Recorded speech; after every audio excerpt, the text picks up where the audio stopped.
All right, we're going to get underway because we have a very exciting moment in our study today. We are getting ready for this coming Shabbat's parasha, which is, haven't we been here before? We are back to the beginning. The beginning of what we're going to talk about today. But it is the beginning of the Torah at the very least.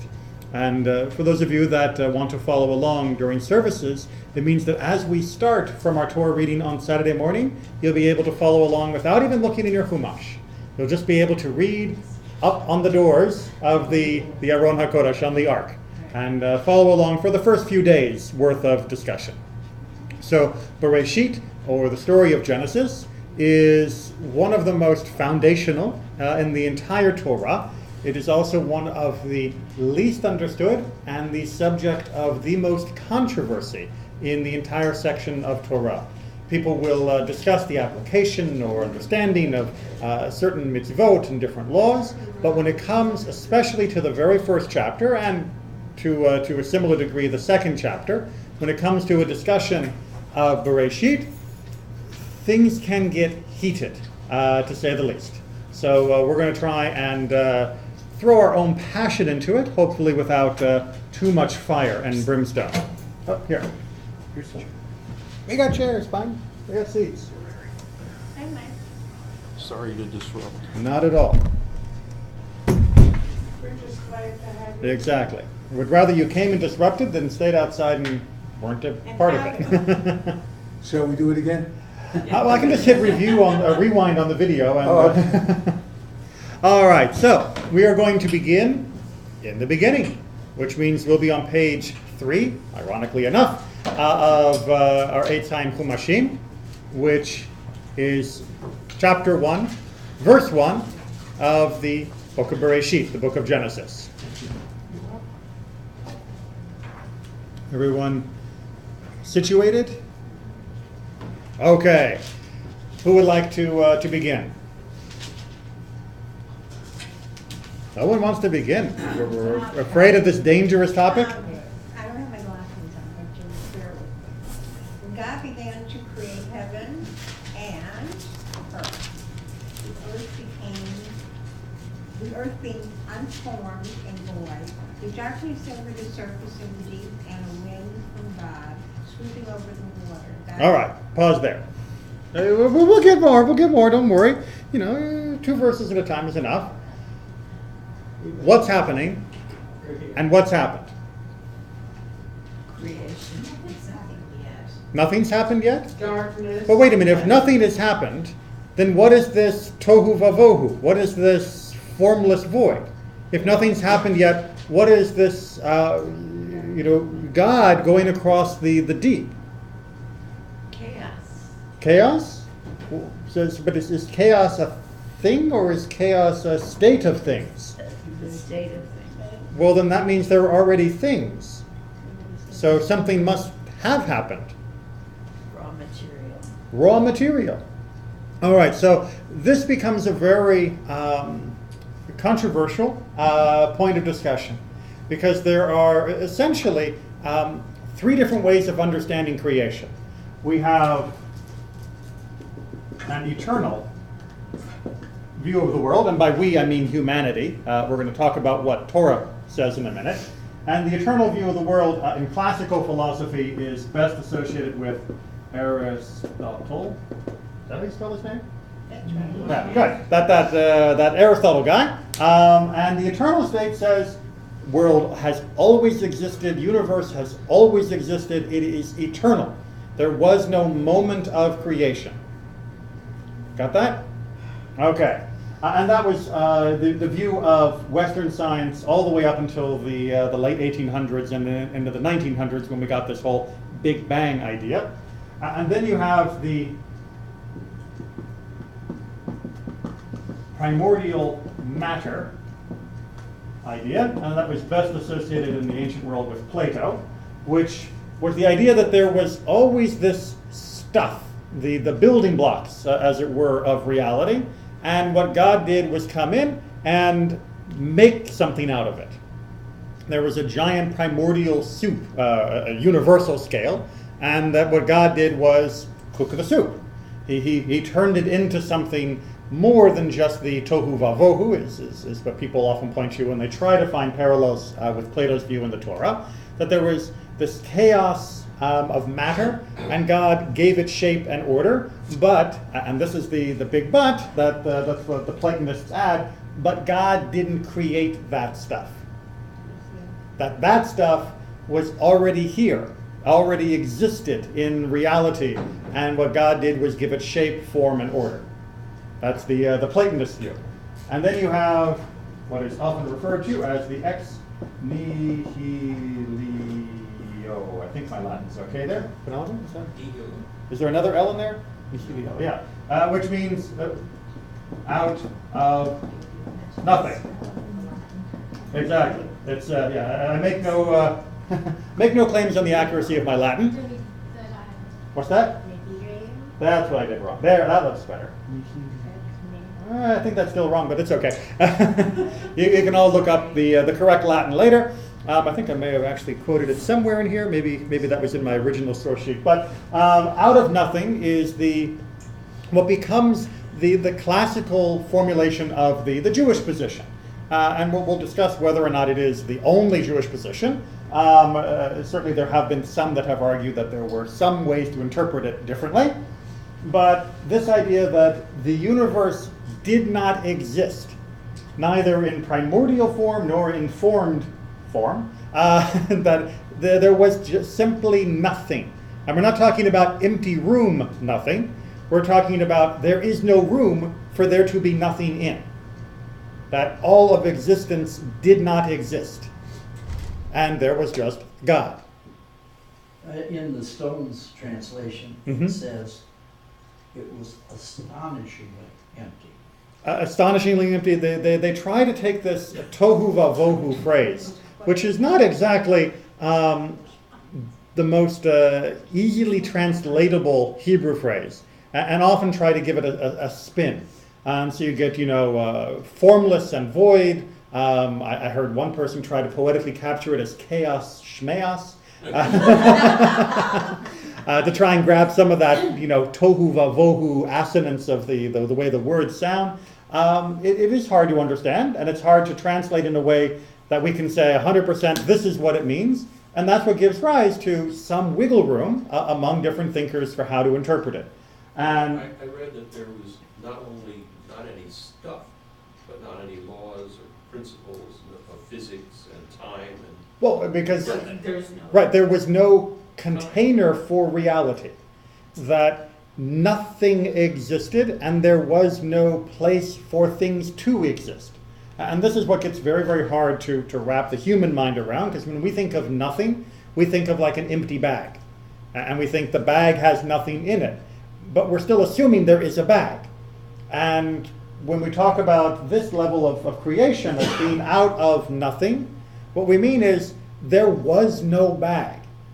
There was God, who exists in an entirely different way of existence than we're used to.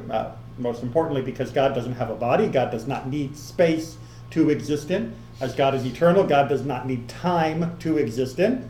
But when God decided to start creating, he had to make space and time for our reality to exist. He had to create nothing to put something in. Exactly. He had to create the canvas before he could begin to paint. And that becomes the canonical Jewish interpretation, is that God began with nothing and created the things out of which everything else would be created. They use, I don't know if someone else looked at the commentary here, but they use as a Hebrew translation. They say that terminology is used for desert waste. Mm-hmm. Well, if you look at, in a sense, if you look at Judean desert, if you were looking at that, I mean, it's always difficult to explain to someone that there is nothing. There isn't,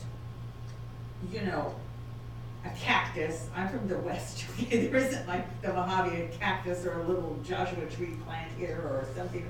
There is just nothing. It is just like the surface of the moon. It's nothing.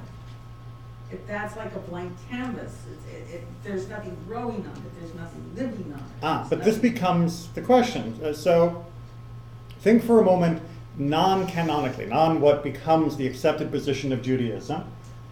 If I told you that God created all of space and time, and then from space and time he began to create the universe and light and planets and trees and all those other things, that gives you one conception about God and what God created and God's power.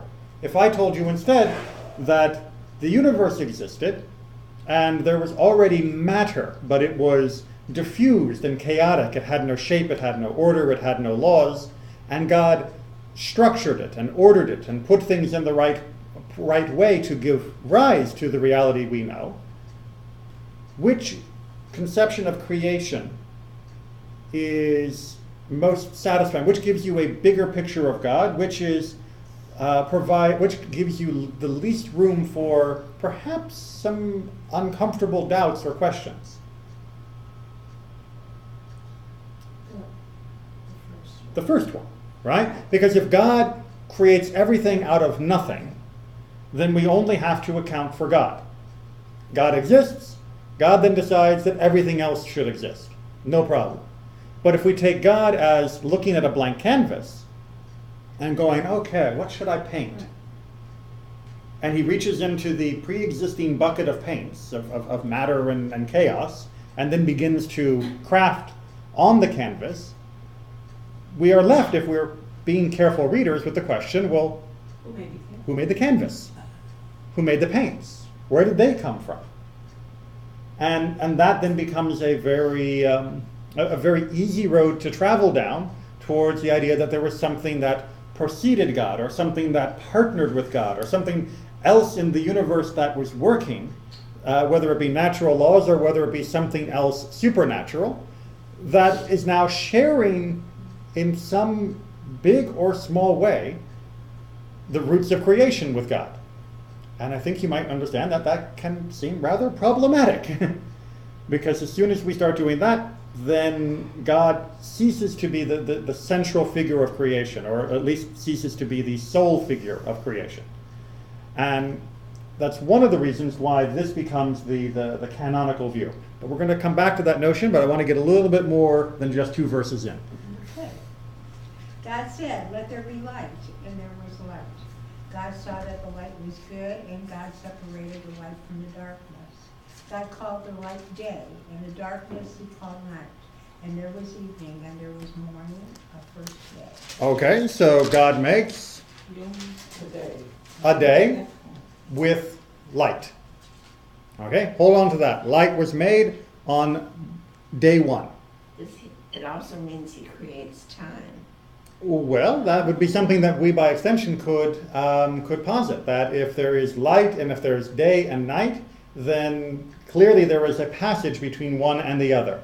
But day and night are constructs of planets, right? If you are on a floating asteroid somewhere out in space, it's just you and the sun and darkness behind you. So there's no such thing as day and night.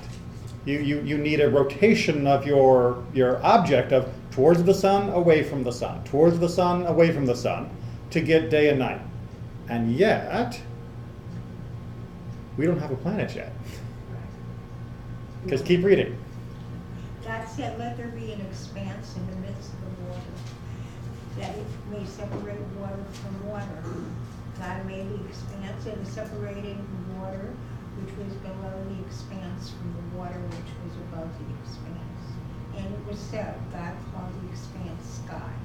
And there was evening and there was morning, a second day. All right, expanse is the word that King James equally unhelpfully translated as firmament, which doesn't help us in English either. What is talked about here is called rakia in the Hebrew. And, well, we have 2 ways to understand this. We have what became the literal understanding by philosophers and scientists of the ancient world, such as they were, that what you had was the earth. Deliberately drawn flat, because that was the conception for much of antiquity. And then you had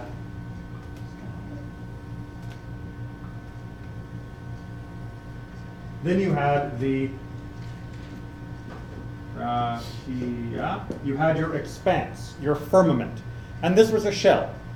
And above that you had water, and down here, well, at least at this stage, we also have water.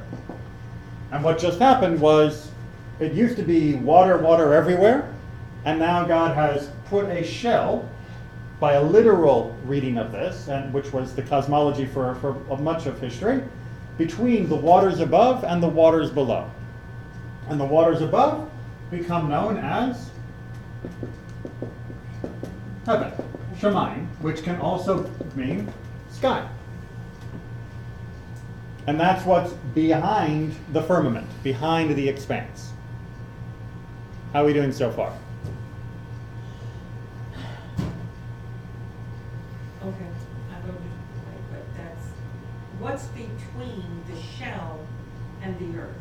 Oh, what's here? Yeah, what's that? Well- I thought that was sky, and Shemayim was the, when they said the heavens above, was the heaven, in quote, above the shell.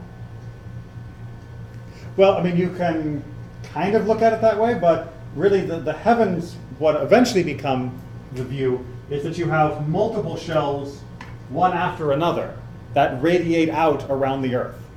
And each of the planets exists on a different shell.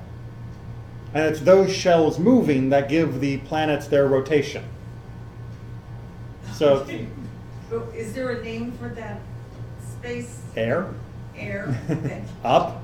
Up. But what we have now is water above, water below, and we don't have earth and water separated just yet, because we have to keep reading. God said, let the water below the sky be gathered into one area, that the dry land may appear. And it was so. God called the dry land earth, and the gathering of waters he called seas.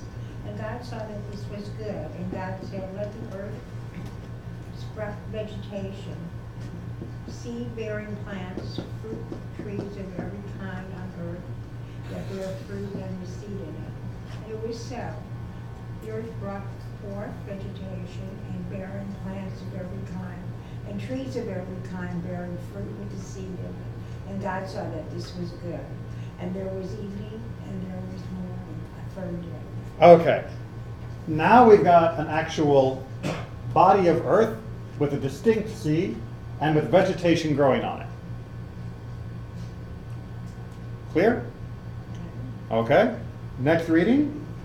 God said, let there be lights in the expanse of the sky to separate day from night. They shall serve as signs for the set time, the days and the years. And they shall serve as lights in the expanse of the sky to shine upon the earth. And it was so. God made two great lights, the greater light to dominate the day and the lesser light to dominate the night, and the stars. And God set them in the expanse of the sky to shine upon the earth, to dominate the day and the night, and to separate light from darkness. And God saw that this was good. And there was evening and there was morning, a fourth day. All right, so the great lights, of course, are sun and moon, and then the other planets are also up in the heavens, and by their rotation against the field of stars, we are able to predict the seasons, we are able to tell when the months come and go, and we now have a calendar built into all of creation. In case you wondered what all those lights in the sky were for, they're there so that we can have a calendar. This is what we did before we had iPhones. But we're left with a question, right? Well, yesterday, in the literal reading, the plants and all of that were sprouting. And yet it's only today that we get this, the sun. Well, what do you kind of need for plants to grow? Light. You kind of need the sun to make things grow, and yet things were growing the day before. But didn't But we say did have that light. there'd be light? We did say that there would be light. So light is doesn't have to be sunlight to make things grow.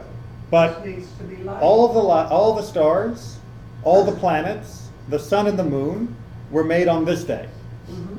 So where was that light coming from prior to that? And where did that light go then once this happened? And what kind of light was it that was on that first day? If it did go day and night, I mean, was God switching a giant supernatural light switch to turn it on and off? How were we getting day and night if not from a heavenly body that was rotating, or we were rotating and we were just changing our view of it? Is this God just had a cosmic flashlight and just kept shining it on and off, even though nothing existed for it to strike? If you want to ask that question, where was the light before? Mm-hmm.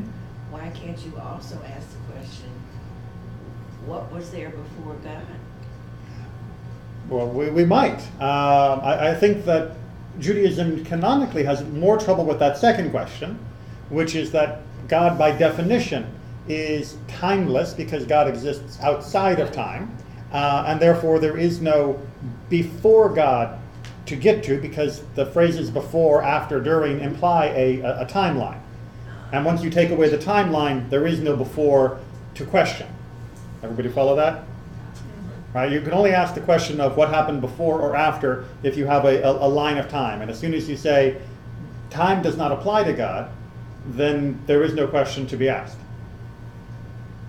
Carrying that statement a step further, if time doesn't apply to God, then whenever the plants are going to grow, it will depend upon what God's will. Well, just because time does not apply to God doesn't mean that God's creations aren't governed by time.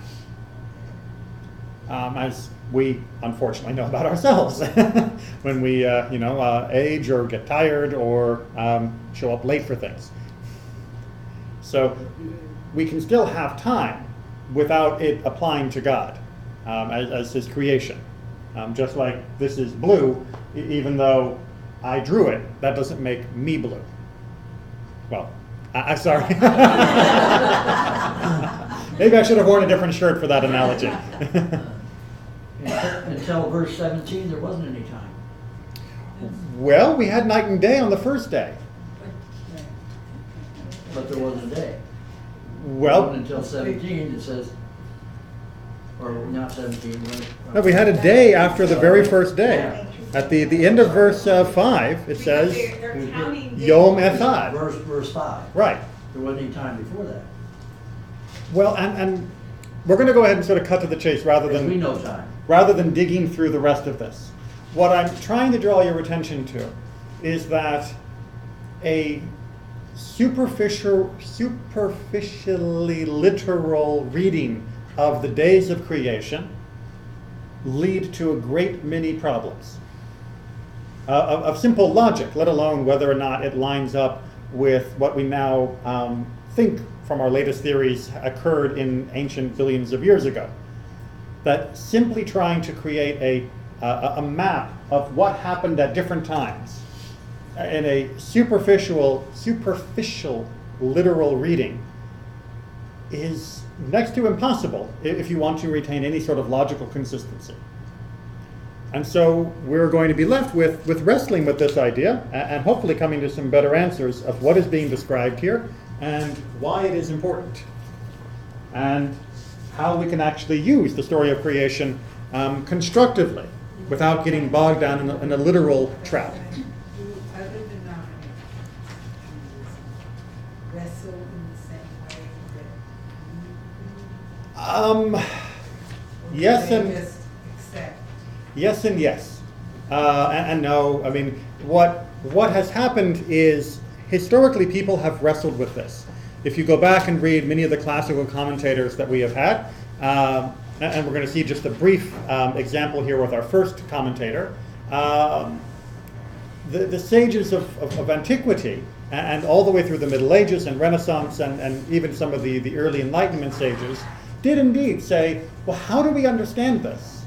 Because it doesn't exactly fit in this surface reading in a nice, neat chronology.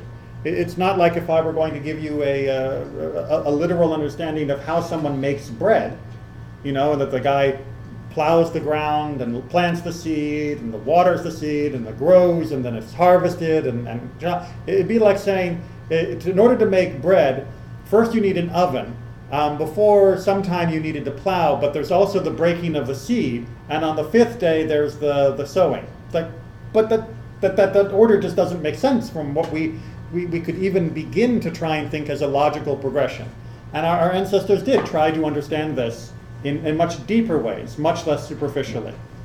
In the late 1800s and the 20th century, and really now reaching a fever pitch in the 21st century, we have had a reactionary movement in the far extremes of ultra-Orthodoxy and some elements of modern Orthodoxy as well, that have seen in the story of creation as the last bastion of faith against modernity. And they have planted their flag here on the literal 7 days superficial reading and saying either this means what I think it means when I first read it, or Judaism means nothing.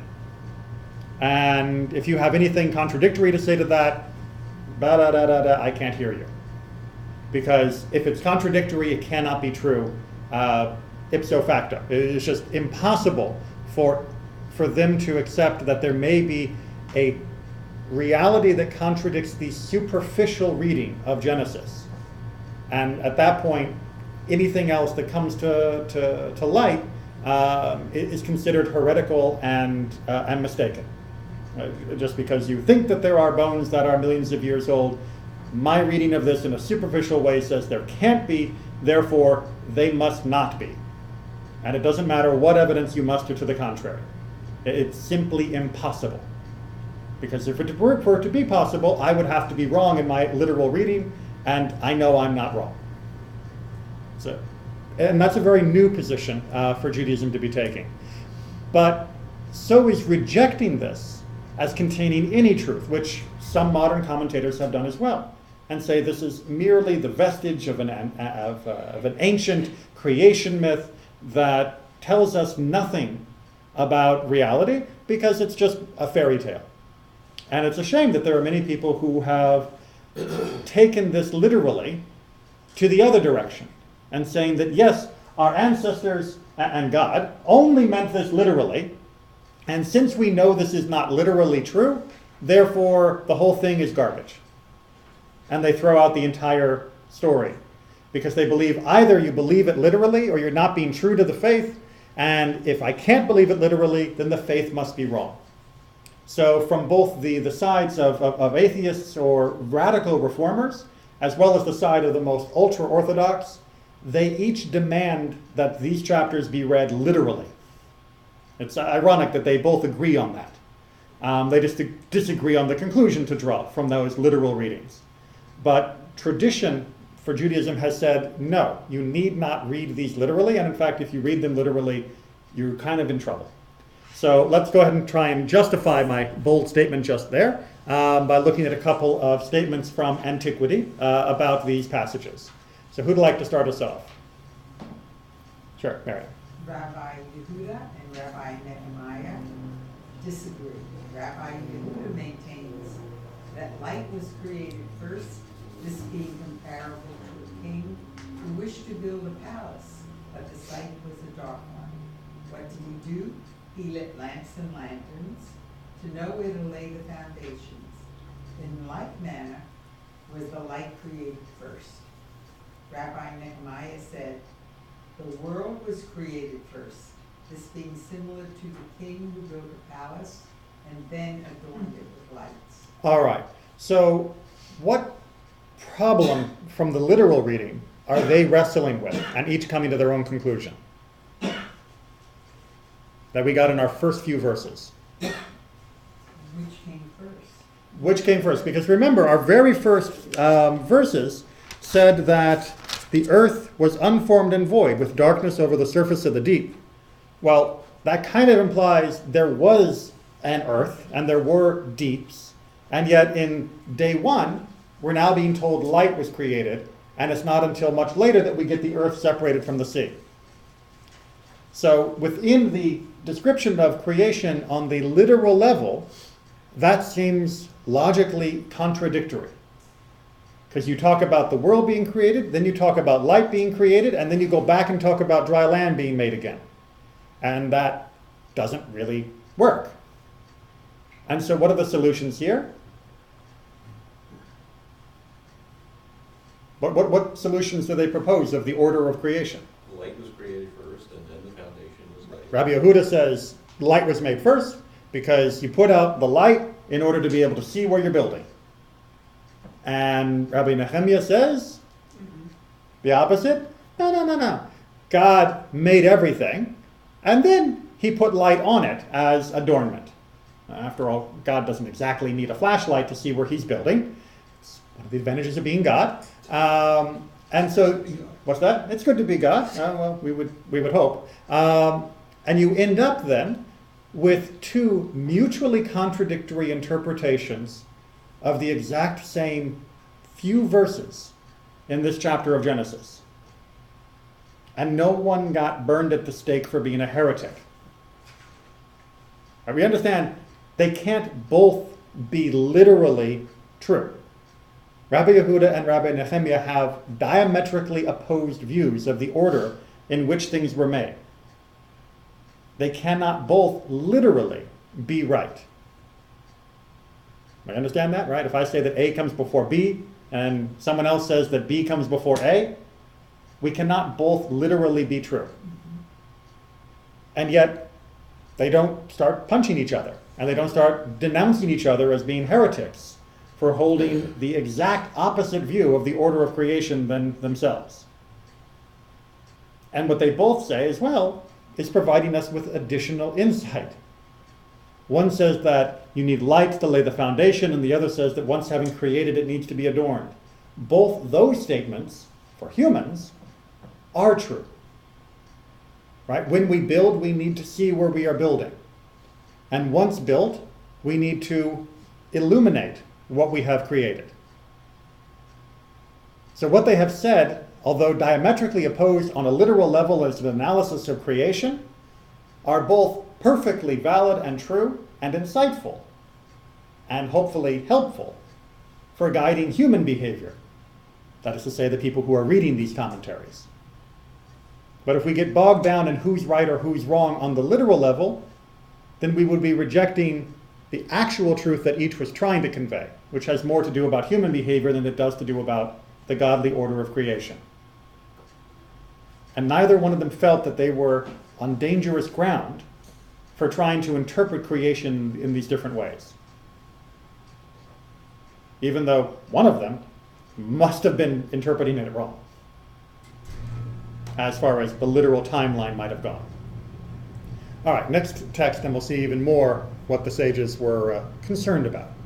One may not expound the laws of forbidden sexual relations in the company of three people, nor the account of creation in two, nor the divine chariot in the presence of one, unless he is wise and understanding from his own knowledge. All right, good, crystal clear statement, yes? Gotta love the Mishnah sometimes. All right, so you're a teacher, and you want to teach some of the most difficult subjects, and we'll explain what difficult means in just a second. For example, you want to explain the difficult subjects of the forbidden sexual relations, incest, aunt, uncles, cousins, all those sorts of things, of who can or who cannot be with each other. If you want to teach that, you cannot teach it to more than two people at a time. You need a teacher, two students, closed class.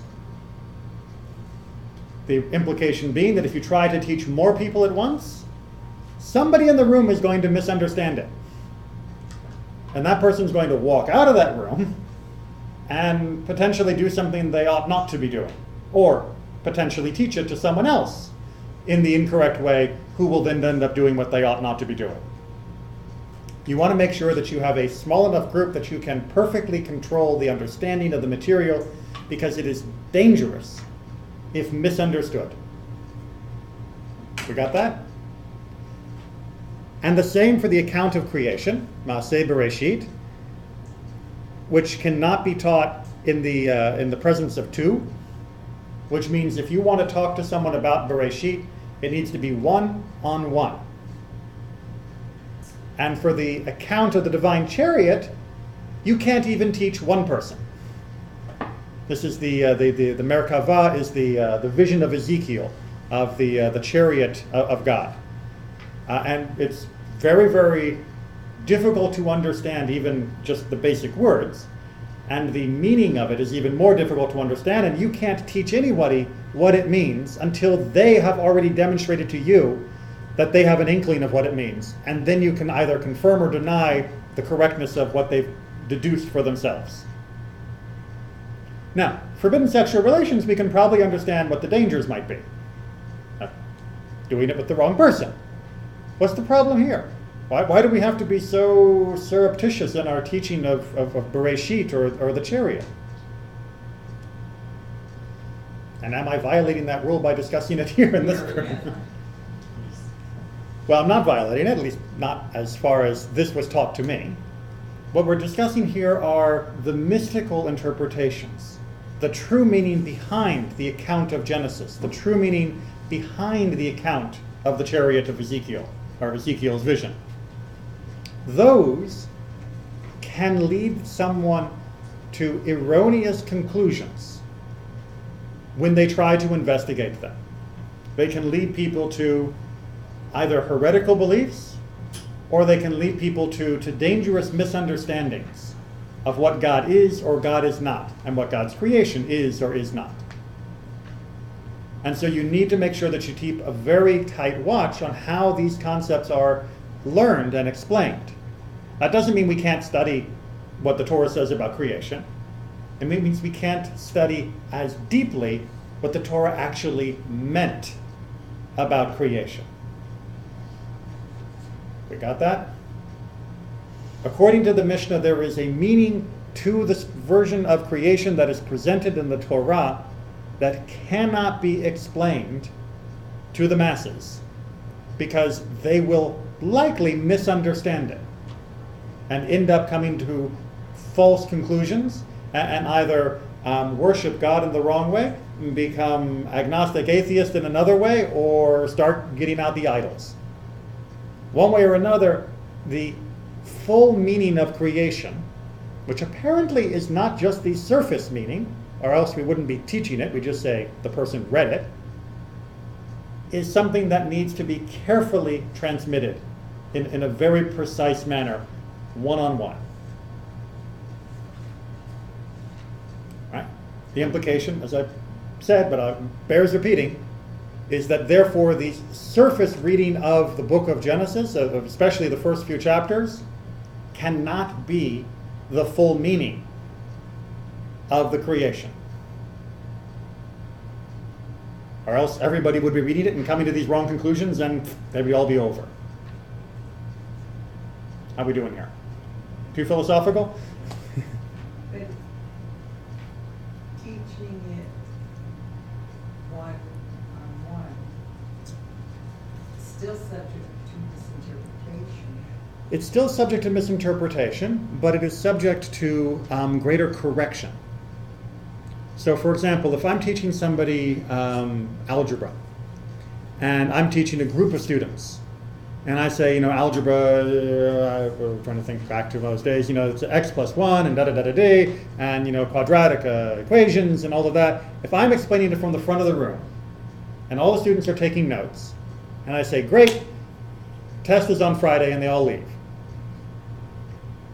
The chances are that there are going to be students in that classroom that misunderstood my lecture. And then when it comes time to take the test, they're going to get quite a few things wrong.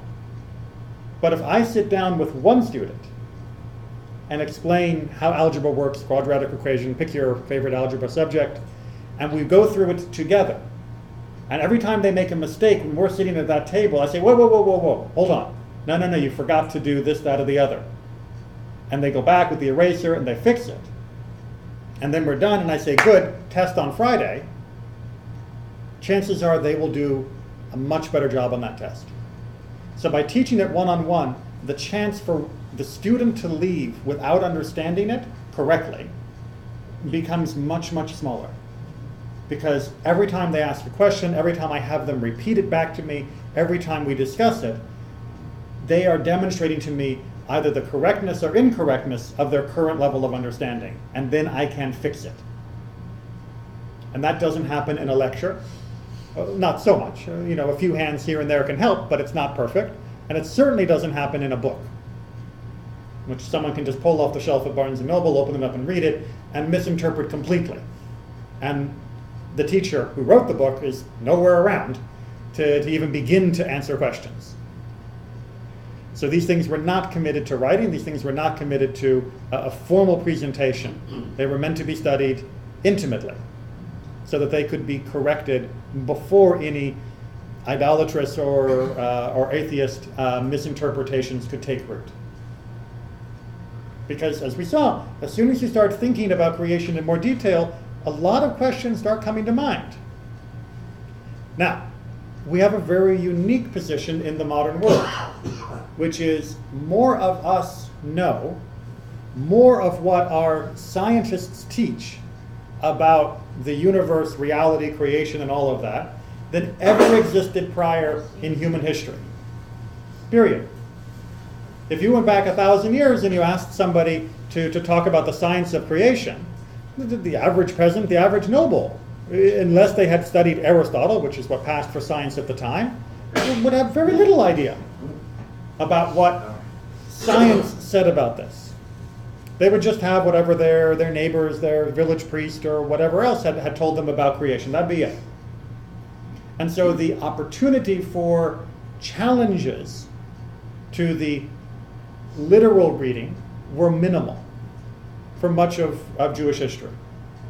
That didn't mean the sages didn't challenge the literal reading and come up with their own interpretations. But for the average person, it just didn't come up. They were not exposed to philosophical and scientific ideas for much of human history. It was very much a niche study.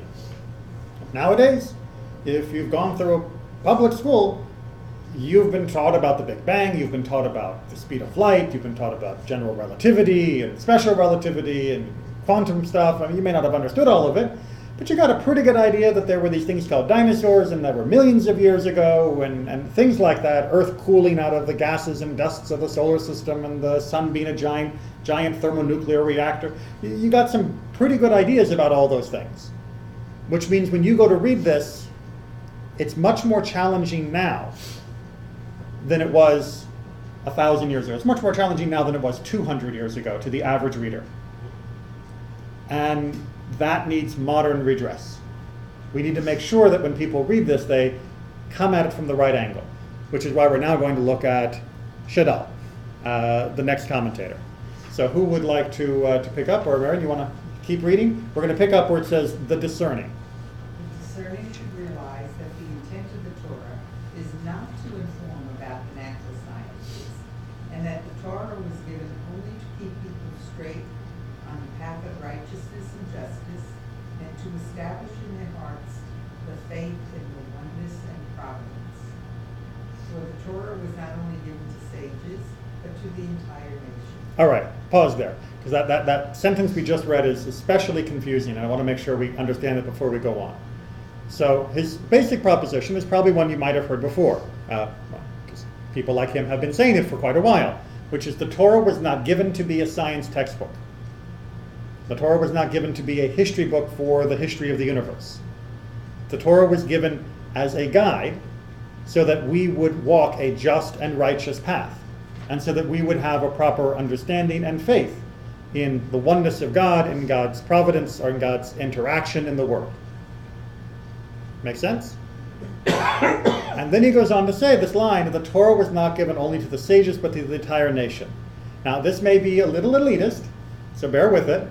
What he means is, if the Torah had been a secret book only accessible to those of refined intellect, the philosophers, the sages, the true scholars, then the Torah might have talked about these concepts a little bit more explicitly and a little bit more in the language of philosophy/science of the day. But that wasn't what the Torah's job was. The Torah's job was to belong to everyone, whether or not they were going to go study philosophy or science for 15 years in university. And as such, the Torah had to be written and had to speak in a particular way. Keep going, and he explains that. And just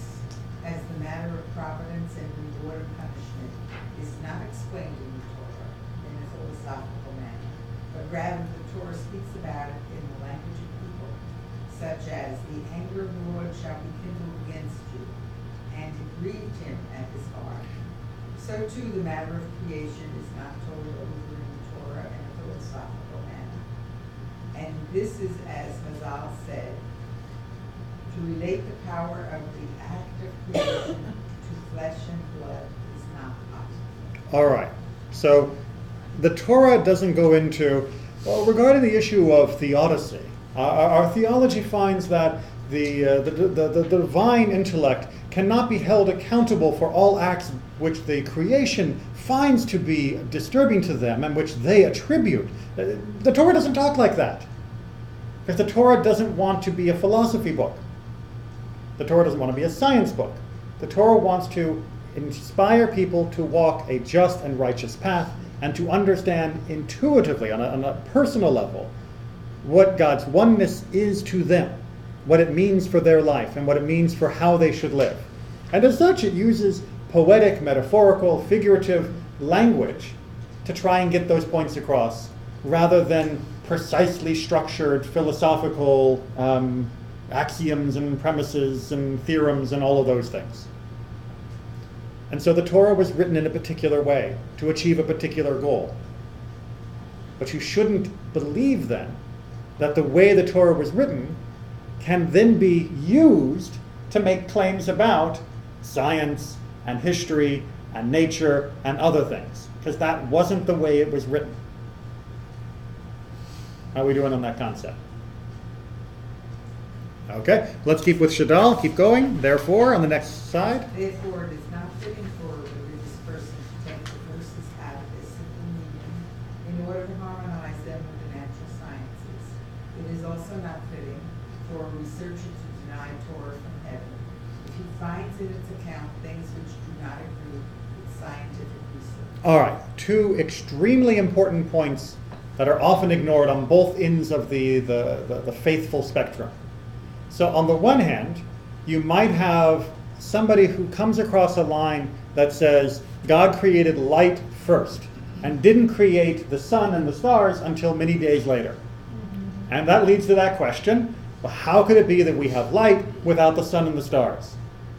Well, someone might think, someone who's very faithful, very religious, that they need to then find a way to interpret the creation of light so that it is scientifically accurate.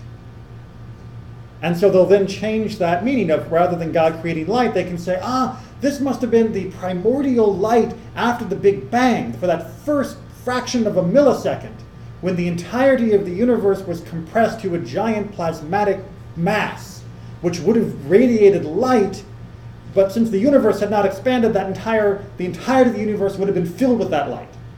And there have been people who make these claims, that they try to interpret the creation of light based on science, thereby robbing it of the way it actually sounds in the text. Rather than God creating light now, we have the residual photonic radiation of the Big Bang at the first fraction of a second of creation.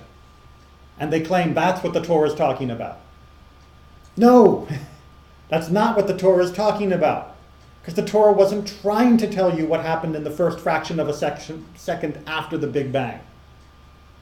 So don't squeeze its words into modern science lingo to make it fit. Because that's not what it was trying to do. But it's also not trying to contradict, which is the second idea. It's not fitting for research to say, oh, well, the Torah must be wrong because it said that there was light made first, and we know you can't have light without a light-giving source, and since the light-giving sources aren't described till later, the Torah must be mistaken, therefore, thank you very much, I'm going to take off my kippah. No, you can't do that either.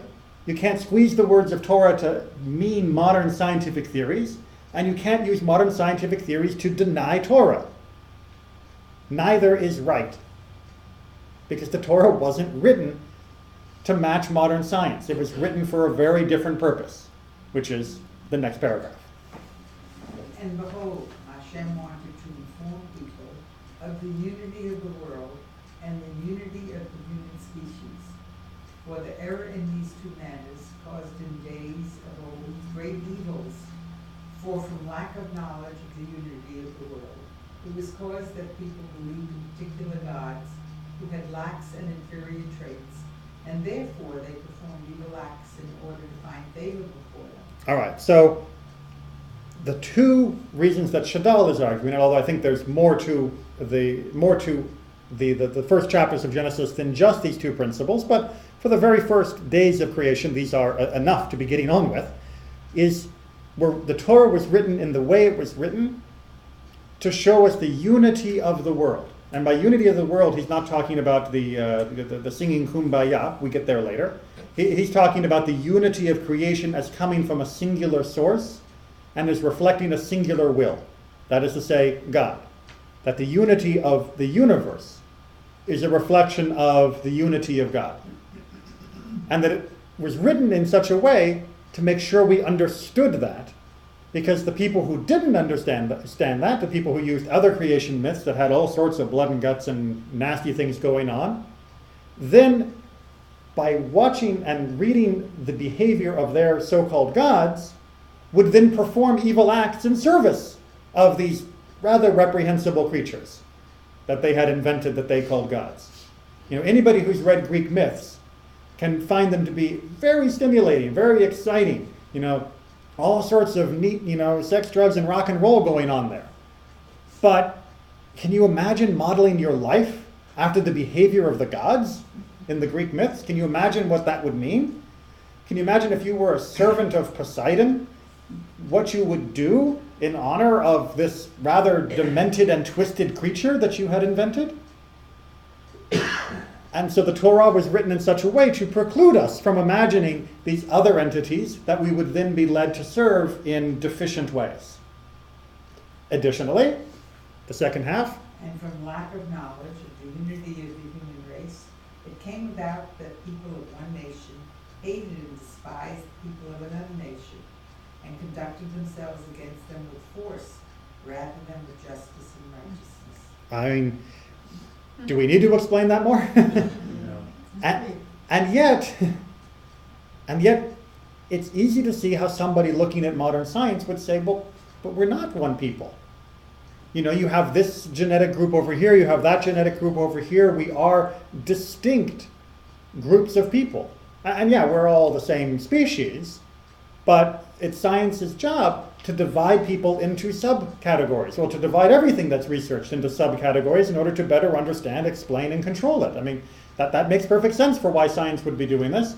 And Torah's coming along and saying, yeah, but I'm going to talk to you about Adam and Eve, not because they were literally true, because I'm not trying to make statements about the biological origins of humanity, because I'm trying to make a profound and deep statement about the unity of humanity, despite any biological distinctions and differences you may see.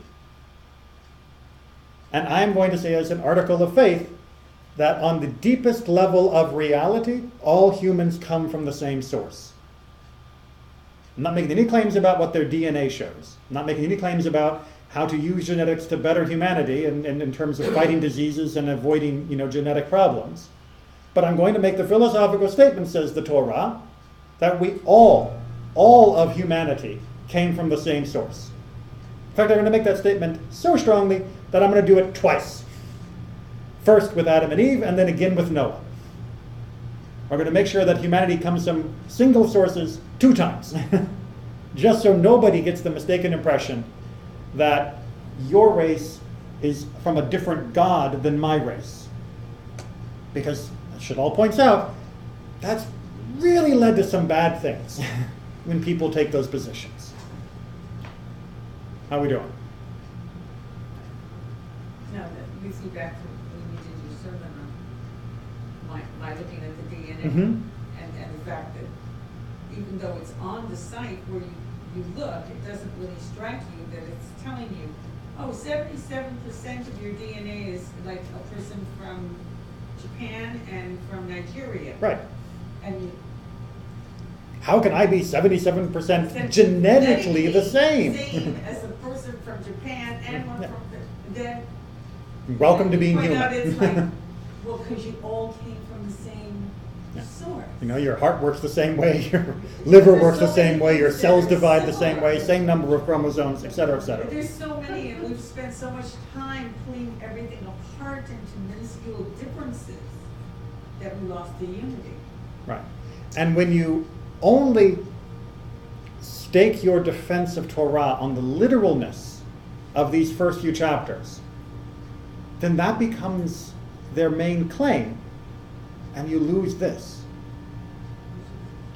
When you're just defending Torah and you think that this is a proclamation of faith that will defend God in the eyes of all of the challenges of modernity and of others out there, by saying, I believe every word to be literally true, and that's what I'm learning from these chapters, then you stop learning anything else. And you stop learning what a Shadal is arguing, and I think that he's absolutely right, although it's even more than this, that there were extremely important statements of values, of righteousness, of justice, and of truth that were intended to be conveyed by God by how the first days of creation were described, and not a description of what actually happened in astrophysics. When did you write this? Shadal is just a few hundred years old. Onward. And these two principles, the unity of the world and the unity of the human race, compose the general intent of the narrative of the act of creation.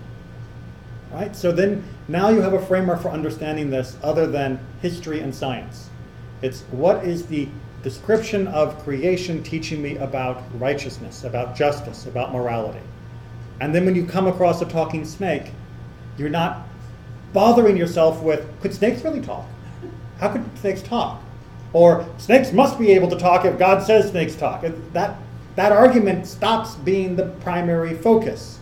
And now the conversation becomes, what are we saying about people when we say that they chose to eat from this fruit? What are we saying about humanity when we say that they had this experience where everything was provided and then they had to work afterwards? What are we trying to say about the human condition? What was God trying to teach us about the unity of humanity, the unity of the universe, and our role within all of that by these accounts? Not, did it happen, didn't it happen? And finally, one of the things that confuses most people is the description of that we were made in God's image. And there's no end of debate on how to literally understand that. But at least 1,000 years ago, we had a very clever man named Rambam tried to provide at least some way of understanding this from the basic nature of Hebrew itself. And this is just a short summary of what he said. The term Tselem signifies the specific form, that is, that which constitutes the essence of a thing, whereby the thing is what it is, the reality of a thing insofar as it is that particular being. Yeah, see, this is why Torah doesn't write in philosophy. Because it's a lot better to say that we were made B'Tselem Elohim, that we were made in the image of God, than to say this. Yes. But let's make sure we understand what Rambam is trying to say it actually means when we say that we were made B'Tselem Elohim. He's trying to differentiate between the image of something, meaning the physical form, and the image of something, meaning the essential characteristics that make that thing what it is. Right? So if I were to ask you, what makes a human, and then we were to begin listing, if I wrote up, a human has 2 legs. Yes? Yes. Yes? What about amputees? Are they no longer human?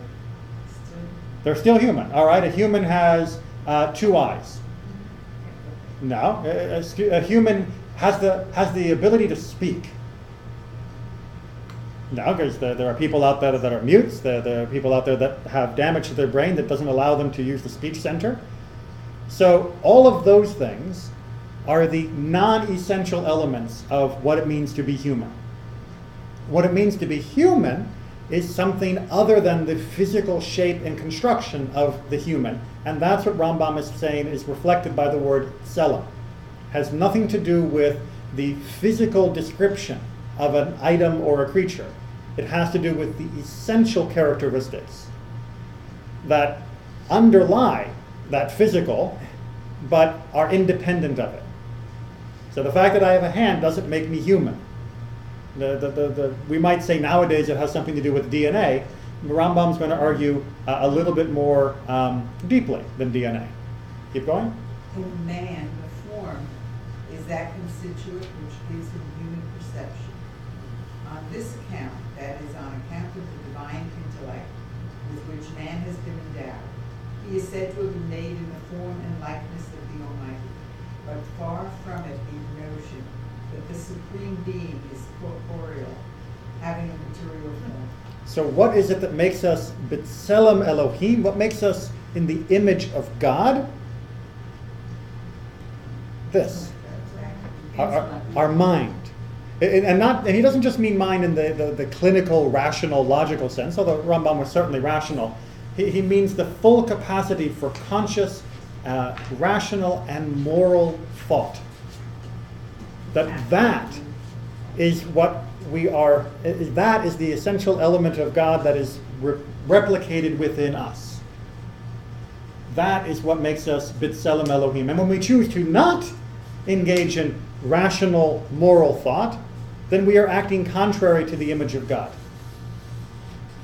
Our body doesn't matter, because God doesn't have a body, but God does have an intellect far different and greater than our own, that we are a reflection of. And when we use it, we are acting in the image of God. And when we use it for moral choice, when we use it to guide ourselves for right and away from wrong, then we are especially acting B'Tselem Elohim in the image of God. And that makes a lot more sense, and it makes a much bigger difference in how we live than arguing about the literalness of being made in the image of God in some physical manner.